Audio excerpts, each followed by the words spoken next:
चलिए देखिए, इसमें जो अगला टॉपिक आप लोगों को रहने वाला है वो आपका है यूक्लिड विभाजन एल्गोरिथम। यूक्लिड विभाजन एल्गोरिथम।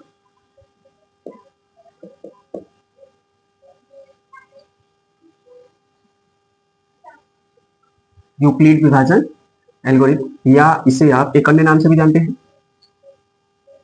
यूक्लिड प्रमेय। यूक्लिड प्रमेय, या आप ये भी कह सकते हैं लंबी विभाजन प्रक्रिया। अलग अलग नाम है इनका, ठीक है।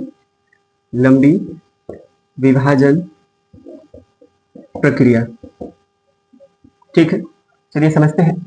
देखिए, सबसे पहले तो हम लोग ये समझते हैं कि यूक्लिड विभाजन एल्गोरिथम जो है, या यूक्लिड विभाजन प्रमेय है, या आप कह सकते हैं लंबी विभाजन प्रक्रिया, इसका काम क्या है, ये किसके लिए यूज होता है।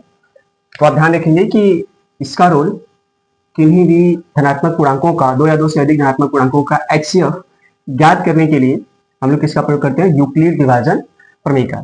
जब भी आप एल्गोरिथम का मतलब अगर समझते हैं तो एल्गोरिथम का मतलब बस इतना होता है कि जो भी संख्याओं का आप एचसीएफ ज्ञात करते हैं, तो एचसीएफ ज्ञात करते वक्त जो भी स्टेप्स, जितने भी चरण आपको मिलेंगे, उन चरणों का जो समूह होता है वो आपका क्या कहलाता है, एल्गोरिथम कहलाता है, ठीक है। और इसमें भी हम लोग यूज करते हैं किसका, इससे पहले जो आप लोगों को बताया गया था, यूक्लिड विभाजन प्रमेयिका का, ठीक है। इसमें भी इसका रोल होता है, प्रयोग आप इसमें यूज करते हैं, यानी भाग विधि अपनाते हैं तो प्रमेयिका का इसमें यूज होता है, ठीक है। एल्गोरिथम का मतलब आपको समझ में आया। एल्गोरिथम का मतलब बस इतना होता है कि किसी भी संख्याओं का जब आप भाग विधि से, यानी प्रमेयिका का यूज करते हुए जब आप भाग देते हैं, तो उनके जो स्टेप्स आते हैं, जो चरण आपको मिलते हैं, उन चरणों का समूह क्या कहलाता है, एल्गोरिथम, ठीक है। अब इनको एक एग्जांपल्स के माध्यम से अगर समझा जाए तो देखिए, जैसे आपको दिखा दिया जाए, भाग देंगे। चलिए 6 से आप डिवाइड करेंगे किसमें, 14 में। कितने टाइम्स जाएगा, 2 बार जाएगा। 6 दूना क्या हो जाएगा, 12। माइनस कर देंगे, कितना बचेगा, शेषफल आ गया 2। देखिए शेषफल यहाँ पे जब भी बच जाता है तो भाग देते वक्त इस चीज का आप ध्यान रखेंगे, जो एचसीएफ निकालते वक्त जो शेषफल बचेगा उसको आप क्या मान लेते हैं, नया भाजक मान लेते हैं। और इसका भाग आप किसमें देंगे, ये जो पुराना वाला भाजक है। कितनी बार जाएगा, 3 बार जाएगा। 2 3 6, पूरी तरह से ये क्या हो जाएगा, कैंसिल हो जाएगा। देखिए, तो हम लोग ये जानते हैं भाग विधि से जब आप एचसीएफ ज्ञात करते हैं तो लास्ट वाला भाजक आप लोगों का होता है, लास्ट भाजक, अंतिम वाला भाजक, वही भाजक आपका क्या कहलाता है, एचसीएफ कहलाता है। लास्ट भाजक जो आप लोगों का रहने वाला है वही एचसीएफ यानी मौसा कहलाएगा। अब यहाँ पे करना क्या होता है, जब आपसे जब आप सभी से बोलेगा कि यूक्लिड विभाजन एल्गोरिथम का प्रयोग करके एचसीएफ ज्ञात करिए, तो आपको क्या करना होता है, आपको यहाँ पे लिखना पड़ेगा, दिखाना पड़ेगा उनके स्टेप्स को, यानी चरण को दिखाना पड़ेगा कि यूक्लिड विभाजन एल्गोरिथम से ये स्टेप्स आपको दिखाना जरूरी होगा। यूक्लिड विभाजन एल्गोरिथम, यूक्लिड विभाजन एल्गोरिथम से। जब आप कहेंगे कि यूक्लिड विभाजन एल्गोरिथम से, तो देखिए जितने स्टेप गया बस आप उस स्टेप को लिख दीजिए, ठीक है। पहला स्टेप देखिए, पहले स्टेप में यदि देखिए तो कहां से कहां तक की वैल्यू गया है। इसे जब हमने डिवाइड किया तो यहाँ पे शेषफल 0 नहीं हुआ है, और जब भी शेषफल 0 नहीं होगा तो आप दिखा देंगे। हम लोग जानते हैं, जब आप लोगों को बताया गया था यूक्लिड विभाजन प्रमेय का, जो कि हमने बताया था, वो होता है आपका भाज्य बराबर भाजक गुणे भागफल और प्लस आपका शेषफल। ये चीज आप लोगों को बताया गया था। तो यहाँ पे क्या करेंगे, पहले स्टेप में आप दिखाएंगे कि भाज्य कितना है आपका 14 इक्वल टू भाज्य कितना है 6 इंटू भागफल कितना है 2 और प्लस शेष कितना बचा है 2। यहाँ पे देखिए जो रिमाइंडर है, जो शेषफल है, वो आपका 0 नहीं आया, ठीक है।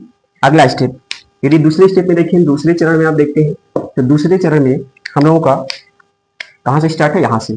अब भाज्य आपका क्या है 6 है, भाजक 2, भागफल कितना आया है 3, प्लस शेषफल क्या आया 0। यहाँ पर जो रिमाइंडर है वो क्या आ गया, जो शेषफल है वो क्या आ गया, आपका 0 आ गया। इसका मतलब है कि हम लोगों का एचसीएफ ज्ञात हो गया है। यानी अगर आपसे कहा जाए कि 14 और 6 का जो HCF है, जो मॉसा है, वो क्या आएगा, तो लास्ट वाला भाजक प्राप्त हुआ है वही आपका क्या कहलाएगा, HCF कहलाएगा। तो लास्ट भाजक क्या है, यही है 2। तो इन दोनों संख्याओं का जो मॉसा होगा वो क्या होगा, 2 होगा। ठीक है। अब देखिए, अगर आप यूक्लिड विभाजन एल्गोरिथम समझ गए हैं तो आप इनके कुछ और एग्जांपल्स और इससे पहले जो टॉपिक्स बताए गए थे यूक्लिड विभाजन प्रमेय का, उनके कुछ एग्जांपल्स को देखते हैं, फिर अगले क्लास में हम लोग सीधे एक्सरसाइज पे आएंगे। ठीक है। तो चलिए, उम्मीद है आप यूक्लिड विभाजन एल्गोरिथम समझ गए होंगे। इसका काम ही है HCF ज्ञात करना। ठीक है। HCF ज्ञात करने के लिए इसका प्रयोग हम लोग करेंगे। ठीक है। तो चलिए, इसे हम देखिए, यहाँ पे क्वेश्चंस आप लोगों को लिख देते हैं और दिखाते हैं कि कैसे आप सभी को एनसीईआरटी के एग्जांपल्स है, कैसे आप लोगों को इसको हल करना पड़ेगा। 2 टॉपिक्स हमने बताया, एक तो बताया आपको यूक्लिड विभाजन प्रमेय का और एक बताया यूक्लिड विभाजन एल्गोरिथम। ठीक है। इन दोनों पे ही आज हम लोग कुछ एग्जांपल्स को हल करेंगे, फिर सीधा अपने एक्सरसाइज को शुरू करेंगे। अगली क्लास में वो मिलेगा। अभी फिलहाल हम लोग इन दोनों के एग्जांपल्स को समझ लेते हैं। ठीक है। जैसे एक एग्जांपल्स अगर हम लिखे, हमने कर दिया, लिखिए, दर्शाइए कि प्रत्येक समधन पूर्णांक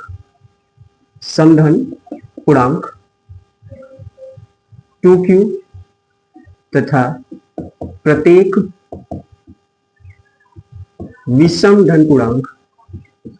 विषम धन पूर्णांक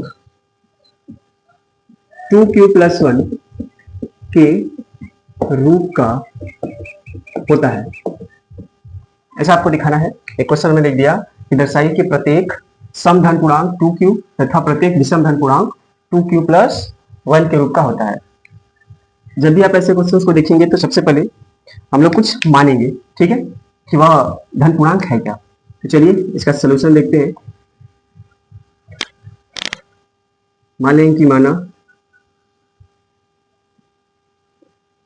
एक हो, या ऐसे लिख दीजिए कि माना कोई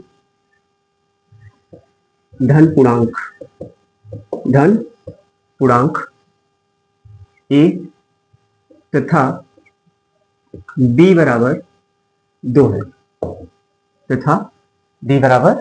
है, अब क्या करेंगे, अब यहां पे जब इसको हल करेंगे तो आपको करना क्या होगा, इसमें हम लोग यूज करेंगे प्रमेय का, यूक्लिड विभाजन प्रमेय का जो बताएगा तो उसका यूज करेंगे, उसका प्रयोग करेंगे। यहाँ पे हम लोग, चलिए इसको लिखते हैं कि यूक्लिड विभाजन प्रमेय का द्वारा, ठीक है, यूक्लिड विभाजन प्रमेय का द्वारा। अब इसमें क्या करेंगे, हम लोग जानते हैं कि यूक्लिड विभाजन जो प्रमेय का आपका है वो क्या होता है, वो आपका होता है a = bq+r।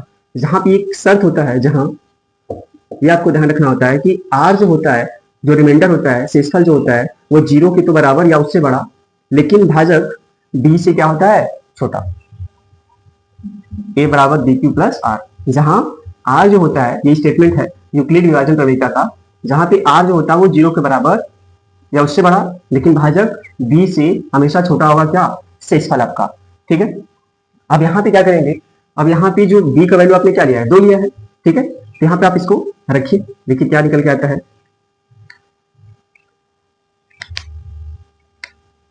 तो ये आपका a = b की जगह पे 2 रख दीजिए, 2 × q + r, ठीक है।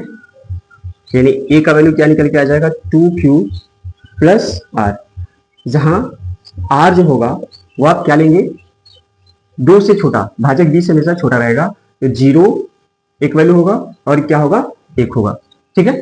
तो अब आप क्या करेंगे, आप चाहेंगे, अगर आप चाहते हैं तो आप इसको एक इक्वेशन का नाम दे सकते हैं, एक समीकरण का नाम दे सकते हैं। अब इसी समीकरण में आप क्या करेंगे, बारी बारी से इन दोनों शेषफल को रखेंगे, तो हमको a का संभव जो मान है वो निकल जाएंगे, ज्ञात हो जाएंगे। तो अब क्या करेंगे, इसमें रखिए, जहां r है वहां पे पहले 0 रखेंगे। तो रखिए, हम यहाँ पे दिखा देते हैं, a = 2q + r की जगह पे 0, यहाँ पे दिखा देंगे कि r = 0 रखने पर, लिख दीजिए इसको, r = 0 रखने पर, तो a का वैल्यू क्या आ जाएगा, 2q आ जाएगा। a का वैल्यू क्या आ जाएगा, 2q क्यू आ जाएगा। अब देखिए अगला, इसी प्रकार इस प्रकार अगर आप यहाँ पे देखें ए बराबर, अब इसी समीकरण में ए बराबर 2q प्लस आर नहीं, अब क्या रखेंगे, एक रखेंगे, तो क्या आ जाएगा, ए बराबर 2q प्लस आर की जगह 1, ठीक है। यहां आप लिख दिया करिए कि आर इक्वल टू 1 रखने पर, इसमें समीकरण एक में, तो ए इक्वल टू क्या आ गया, 2q प्लस 1 आ गया, ठीक है। ये आपका वैल्यू निकल के आ गया। अब देखिए हम लोग को दो ए का वैल्यू निकला, एक तो निकला ये और एक क्या निकला, ये निकला, ठीक है। अब आपसे क्वेश्चन में क्या बोला गया है, आप सभी से क्वेश्चन में यही बोला गया है कि दर्शाइए कि प्रत्येक समधन पूर्णांक तथा प्रत्येक विषम धन पूर्णांक 2q प्लस 1 के रूप का होता है। तो बस अब आप यहाँ पे देख लीजिए, अगर आप यहाँ देखिए तो a बराबर 2q, ये क्या है, एक 2 से विभाज्य संख्या है, 2 से क्या है, विभाज्य है। इसका मतलब क्या है, ये देखिए आप कर सकते हैं, अगर आप यहाँ देखिए तो यहाँ लिख सकते हैं, अगर आपको लिखना है यहीं पे ये कैसा पूर्णांक है, या आगे लिख देते हैं, चलिए यहाँ पे लिख देते हैं कि यहाँ 2q, यहाँ 2q एक समधन पूर्णांक है, समधन पूर्णांक है, ठीक है, क्योंकि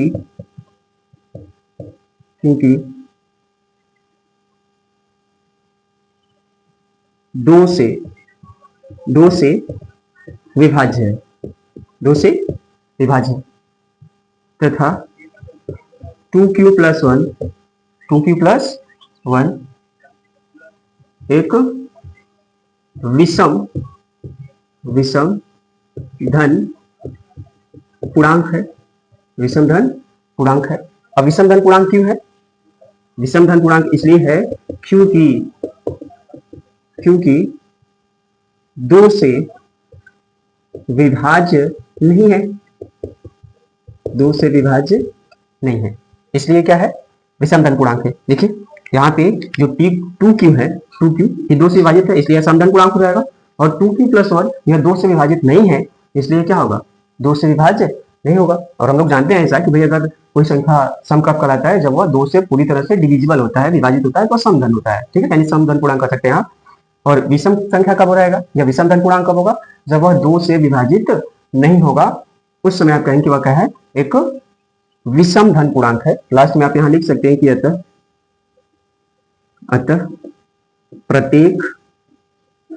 प्रत्येक सम धन पूर्णांक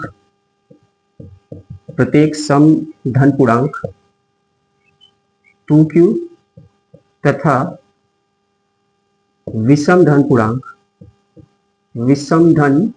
पूर्णांक 2q प्लस 1 के रूप का हो सकता है, ठीक है, हो सकता है, ठीक है। तो ये इस टाइप का क्वेश्चन आपको ऐसे लिखना पड़ेगा, थोड़ा सा बस आपको लैंग्वेज थोड़ा सा ध्यान रखना है, अपनी लैंग्वेज नहीं लिखना है। आप चाहेंगे तो इस चीज को यही इसी के सामने ही लिख सकते थे, और इसके सामने ये वाला लिख सकते थे, ये लैंग्वेज के हिसाब से आप जो भी आप सामने लिख देंगे तो और अच्छा रहेगा, ठीक है। वैसे हमने बता दिया पहले से ही, आप यहाँ पे हमने पहले से नोट कर दिया, ठीक है। ये बताने के बाद हमने बता दिया कि 2q क्या है, 2q एक समधन पूर्णांक है, क्यों है, क्योंकि 2 से विभाज्य है, और 2q प्लस 1 एक विषम धन पूर्णांक है, क्यों है, क्योंकि 2 से विभाज्य नहीं है। बस आपको लास्ट में लिख देना है कि अतः प्रत्येक समधन पूर्णांक 2q तथा विषम धन पूर्णांक अगर है तो 2q प्लस 1 के रूप का हो सकता है या नहीं होगा, ठीक। उम्मीद है आप इसको समझ ले होंगे, तो आप सब इसका स्क्रीनशॉट ले सकते हैं, ठीक है। अब चलिए एक क्वेश्चन और समझते हैं, थोड़ा और अच्छे से बताने की कोशिश करते हैं, ठीक है, इसी टाइप के। देखिए अगला जो एग्जांपल्स है वो क्या है, हम यहाँ पे नोट कर रहे हैं, वो आपका यह है कि दर्शाइए या दिखाइए कि प्रत्येक, इसलिए लिखते हैं कि दर्शाइए कि एक विषम धन पूर्णांक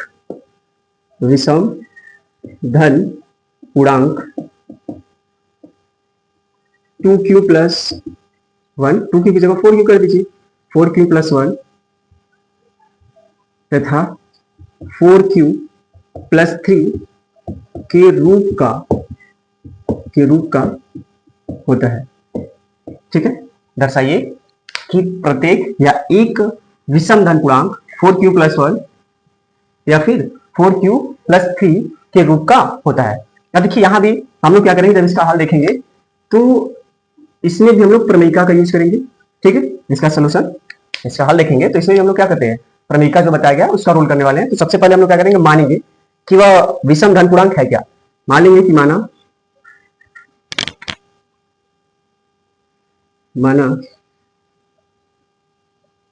एक विषम धन पूर्णांक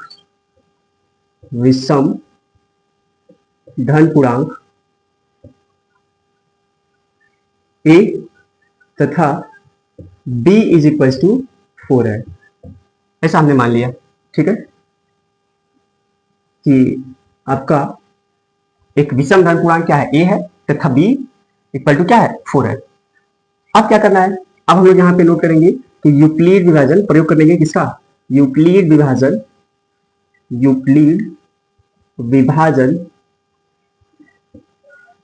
प्रमेयिका से।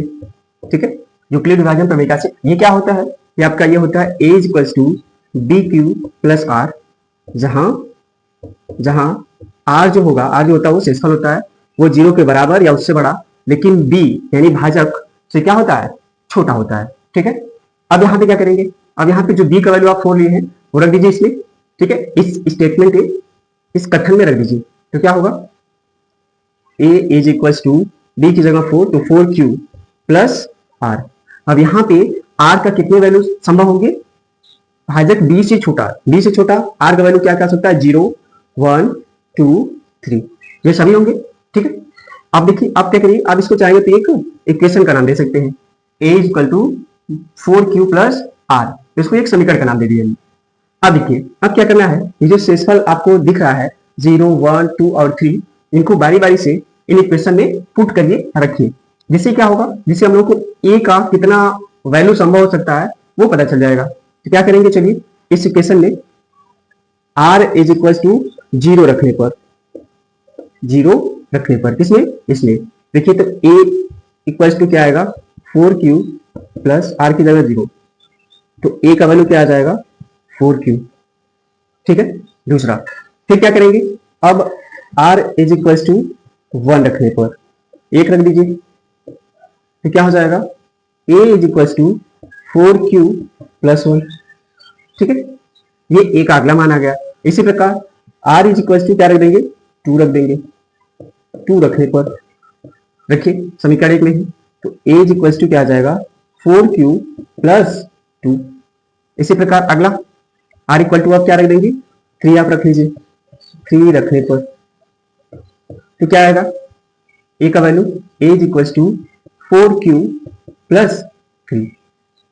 अब देखिए a के जो है कितने मान आपको दिख रहे हैं, एक तो 4q आ गया, एक 4q प्लस 1, 4q प्लस 2 और 4q प्लस 3। अब हम लोगों से क्या बोला गया है, कि एक विषम धन पूर्णांक दर्शाइए कि एक विषम धन पूर्णांक 4q प्लस 1 या फिर 4q प्लस 3 के रूप का होता है।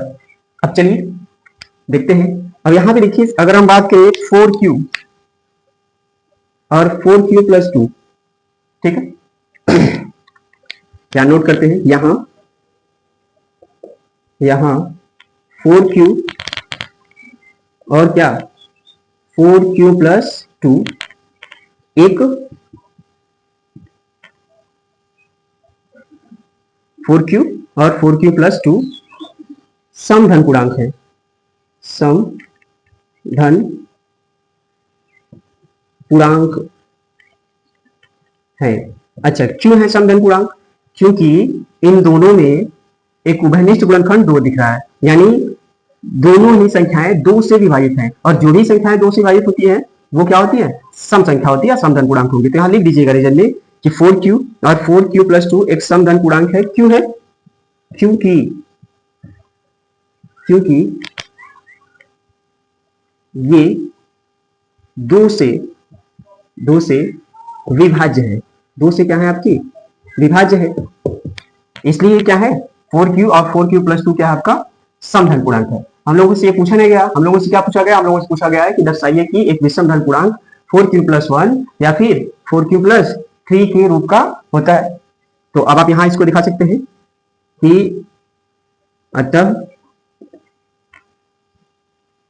विषम धन पूर्णांक है, ये तो ठीक है क्योंकि ये क्या है, 2 से विभाज्य है। हम लोगों को क्या चाहिए, हम लोगों को ये चाहिए कि विषम धन पूर्णांक। तो हम लोग क्या करेंगे, लास्ट में बस आप दिखा दीजिए कि यहाँ पे अतः 4q, या ऐसे लिख दीजिए, ज्यादा लैंग्वेज ज्यादा अच्छा रहेगा, ऐसे लिख देते हैं कि एक विषम धन पूर्णांक नहीं है, ऐसे लिख दीजिए। यहाँ देखिए ये इतना सॉल्व करने के बाद आपको ये लिखना है कि यहाँ 4q और 4q+2 एक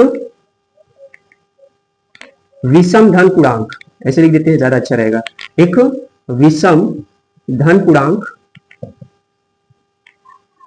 नहीं है, विषम धन पूर्णांक नहीं है। क्यों नहीं है, रीजन इसका क्या हो सकता है, विषम धन पूर्णांक जितने भी होते हैं वो 2 से विभाजित नहीं होते हैं, लेकिन ये तो 2 से विभाजित है। तो आप ये लिख दीजिएगा, ठीक है, यहाँ 4q और 4q+2 एक विषम धन पूर्णांक है, ठीक है। अब देखिए यहाँ पे इसलिए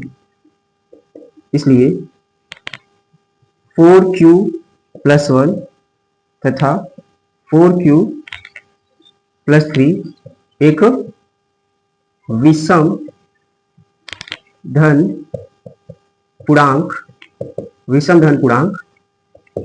होंगे, ठीक है, या विषम धन पूर्णांक है।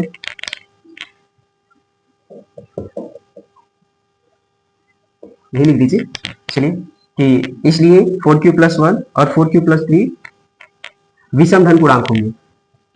क्यों, क्योंकि ये 2 से विभाज्य नहीं है, 2 से विभाज्य नहीं है। देखिए ये इसको बस आपको लिखने वाला चीज थोड़ा ध्यान रखना है। जैसे यहाँ पे हमने लिखा 4q और 4q+2 एक विषम धन पूर्णांक नहीं है। क्यों नहीं है, क्योंकि यह 2 से विभाजित हो जा रहा है, और जो भी संख्या 2 से विभाजित होती है वो सम धन पूर्णांक होती है, न कि विषम, ठीक है। यहाँ पे बल्कि ये आप लिख दीजिएगा यहाँ क्या 4q और 4q+2 एक विषम, हमें लिखा गया यहाँ 4q और 4q+2 एक विषम धन पूर्णांक नहीं है, ठीक है। इसका मतलब क्या है, तब कौन होगा विषम धन पूर्णांक, तब ये होगा, ठीक है। कौन होगा, इसलिए 4q+1 और 4q+3 विषम धन पूर्णांक होंगे। क्यों होंगे, क्योंकि यह 2 से विभाज्य नहीं है। लास्ट में बस आपको ये लिखना पड़ेगा कि अतः एक विषम धन पूर्णांक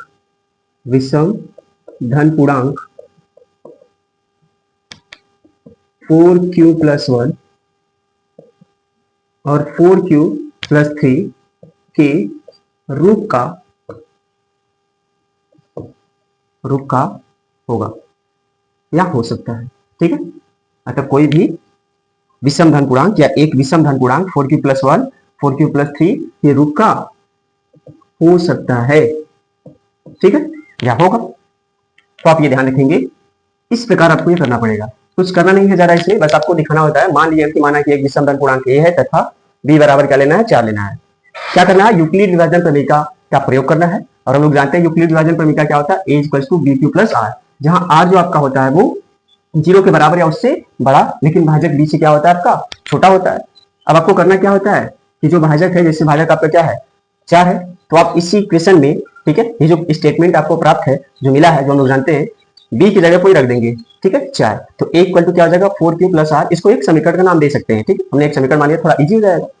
और यहाँ पे r का जो वैल्यू होता है, भाजक b से हमेशा छोटा रहेगा, तो b से छोटा जो भी वैल्यू होंगे सब ले लेंगे। तो 4 से छोटा देखिए कितने वैल्यू है, 0 1 2 और 3, r = 0 1 2 3। अब यही जो शेषफल आपको दिख रहा है वो सभी इस इक्वेशन में बारी बारी से रखेंगे, जिससे हम लोगों को a के जितने भी संभव मान हो सकते हैं वो प्राप्त हो जाएंगे, ठीक है। तो हमने रखा, देखिए पहले क्या किया, इसमें इस समीकरण में r की जगह 0 रखा तो a का वैल्यू 4q, फिर क्या किया, r की जगह 1 रखा तो 4q+1 आ गया, r की जगह पे 2 रखा तो 4q+2 आ गया। इसी प्रकार r की जगह पे 3 रखा हमने तो a का वैल्यू क्या आ गया, 4q+3 आ गया। अब आपको क्या दिखाना है, बस यहाँ पे आपको दिखा देना है, ये दिखा देना है कि 4q+2 एक विषम धन पूर्णांक नहीं है, ठीक है।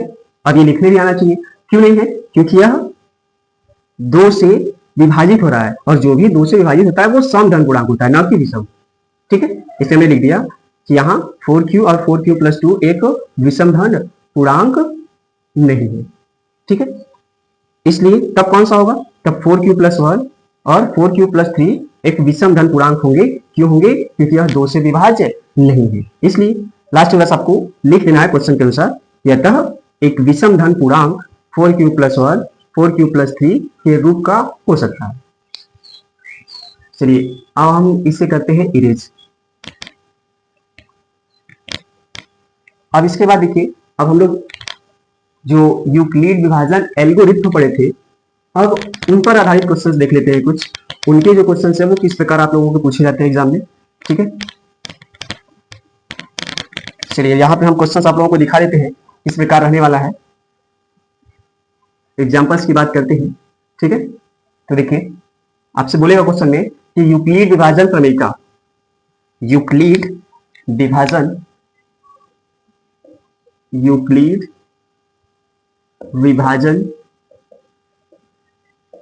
प्रमेय का तो बता दी क्वेश्चन, एल्गोरिथम, यूक्लिड विभाजन एल्गोरिथम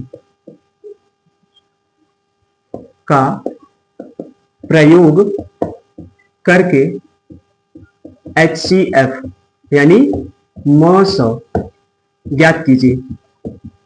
ठीक है, आपसे बोलेगा क्वेश्चन में क्या कि यूक्लिड विभाजन एल्गोरिथम का प्रयोग करके HCF ज्ञात करिए। जैसे हम यहाँ पे कुछ एग्जांपल्स लिख दे रहे हैं।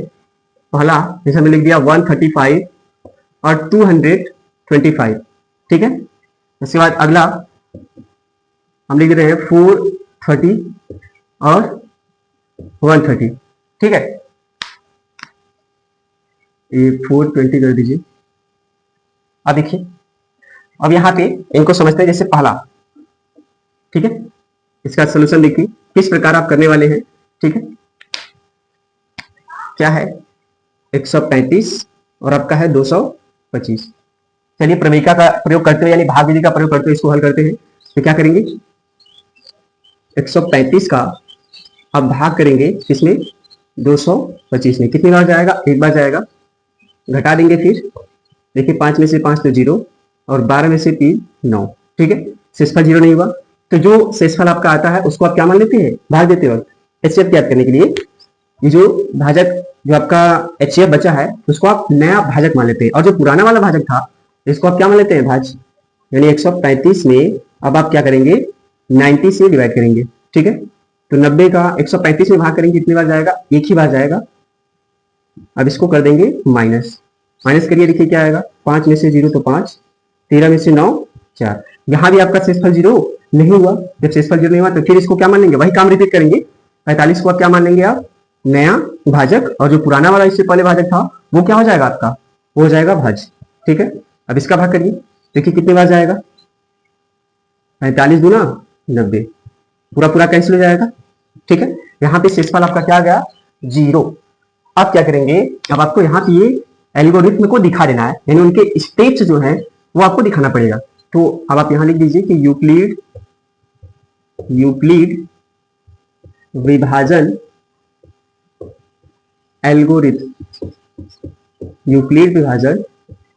एल्गोरिथम से स्टेप्स दिखा दीजिए बस इनकी। जैसे पहला स्टेप देखिए, कहां से स्टार्ट हुआ, यहां से। क्या होता है, भाज्य बराबर भाजक गुणे भागफल प्लस शेषफल। तो भाज्य कितना है, 225 बराबर भाजक कितना है आपका, 135 गुणे भागफल कितना है 1 प्लस शेषफल कितना आया 90, यानी r जो है वो आपका 0 नहीं आया। अगला स्टेप देखिए, अगले स्टेप में क्या हुआ है, यहाँ पे देखिए दूसरा स्टेप यहाँ से स्टार्ट है। 135 आपका क्या है, भाज्य है। भाजक कितना है भाई 90 इंटू भागफल 1 प्लस शेषफल कितना आया है 45। यहाँ भी r का जो वैल्यू है वो आपका 0 के बराबर नहीं आया। ठीक है, थर्ड स्टेप में आ जाइए। तीसरे स्टेप में यदि आप देखेंगे तो यहाँ क्या हो रहा है, भाजक आपका कितना है 45 है, भाज्य कितना है 90, तो 90 इज इक्वल्स टू भाजक 45 गुणे भागफल 2 प्लस शेषफल क्या आया 0 आ गया। यानी r का जो वैल्यू है वो आपका 0 के बराबर आ गया। इसका मतलब ये है, यहाँ पे आप कह सकते हैं क्योंकि शेषफल 0 आ गया, तो लास्ट वाला जो भाजक होता है, हमने बताया था जब यहाँ भाग देते वक्त, देखिए ये जो लास्ट भाजक होता है, जब हम एल्गोरिथम बताए तो वही भी बता दिए थे आप लोगों को, जो भाजक लास्ट वाला भाजक होता है वही आपका क्या कहलाता है, HCF कहलाता है। ठीक है, तो लास्ट भाजक क्या मिला है, 45। ठीक है, तो आप यहाँ पे ये कह सकते हो कि 135 और 225, 135 और 225 का HCF कितना होगा, 45 होगा, 45 होगा। ठीक है, ये इतना काम आपको करना पड़ेगा। जब आपसे कहेगा कि यूक्लिड विभाजन एल्गोरिथम का प्रयोग करके HCF ज्ञात करिए, तो आप विभाजन प्रक्रिया अपनाएंगे। ठीक है, ये दिखाने के बाद आपको बस ये दिखाना पड़ेगा स्टेप्स, कितने स्टेप्स में ये चला है वो स्टेप्स आपको दिखा देने पड़ेगा, सवाल आपका क्या हो जाएगा, कंप्लीट हो जाएगा। ठीक है, चलिए इसी प्रकार से एक और दूसरा एग्जांपल्स भी हम लोग समझ लेते हैं। तो चलिए इसे भी बता देते हैं, इसका आप स्क्रीन शॉट ले सकते हैं। ठीक है, तो उम्मीद है आप लोग इसका स्क्रीन शॉट ले लिए होंगे। चलिए अगला देखिए,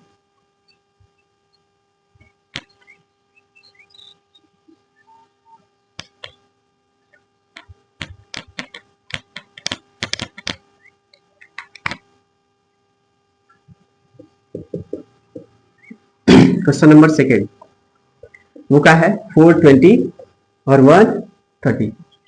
तो इसमें भी चलिए यूक्लिड विभाजन एल्गोरिथम का प्रयोग करते हैं, इसका सलूशन देखते हैं, इसका हल देखते हैं। वही काम करना है, विभाजन प्रक्रिया ही अपनाना है।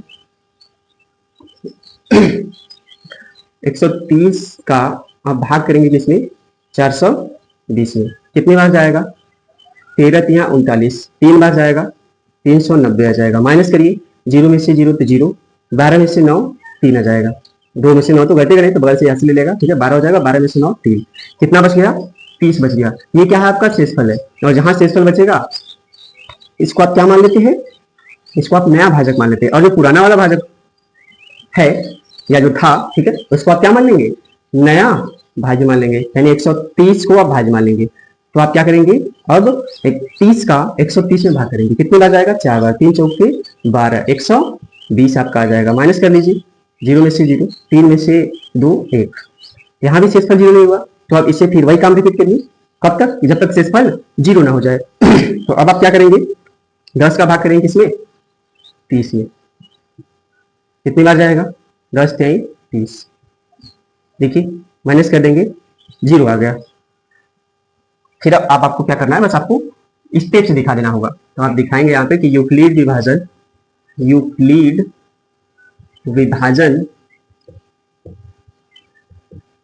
एल्गोरिथम, यूक्लिड विभाजन एल्गोरिथम से स्टेप्स दिखा दीजिए बस इनके।